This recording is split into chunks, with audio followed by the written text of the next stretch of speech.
Greater Good Radio. Connect, learn, heal, and grow. Is the process of Ho'oponopono as you were taught it stays exactly the same? Or is there some art around it too? Yeah, because life is life. Culture is alive. It's not dead. It's not something that's in the museum. But the basic process is the same steps. Pretty much. Right. And I can walk you through it. Yeah, I would like to hear it. Yeah. It would be the spirit of Aloha and Ho'oponopono. Aloha being reciprocity, giving and receiving.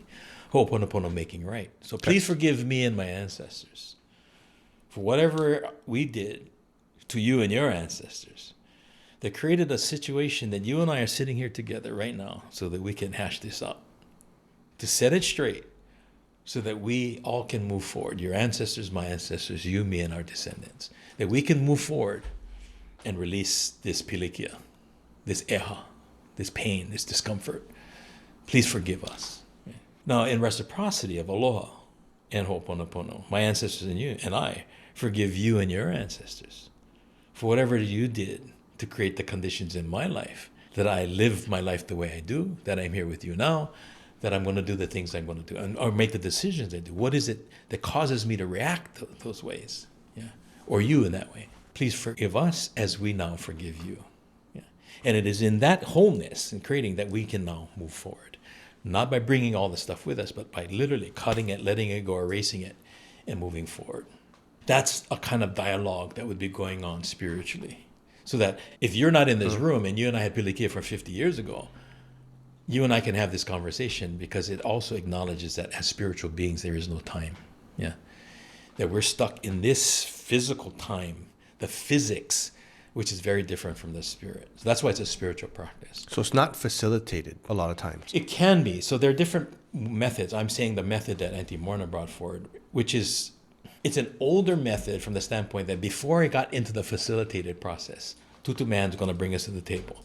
I'm doing my own already because I have to wash my hands before I touch the plate. He's going to give me the plate. I want to have clean hands. It's like do your own work first before you come. Exactly. So if I'm being pulled to the table, I'm not going to the table with, okay, when everybody is ready to apologize, I'll say something.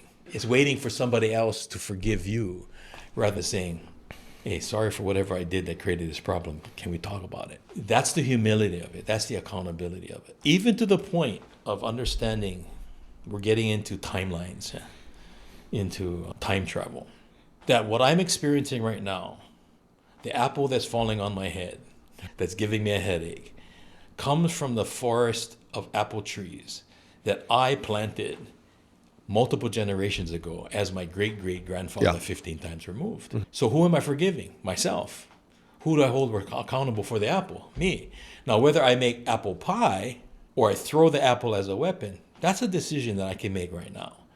But I cannot blame somebody else, and I cannot blame the apple. What I want to do is acknowledge that this apple is an opportunity to learn or to continue fighting. But mahalo to my grandfather, who was me, and everybody in between that has had to deal with that apple because of what I did. So you may be that descendant who's now sitting in front of me, reminding me of the apple tree that I planted that's now falling on my head. If you resonate with Greater Good Radio, please join our community at www.greatergoodradio.com, where you can get access to exclusive content and offerings. Hope to see you soon.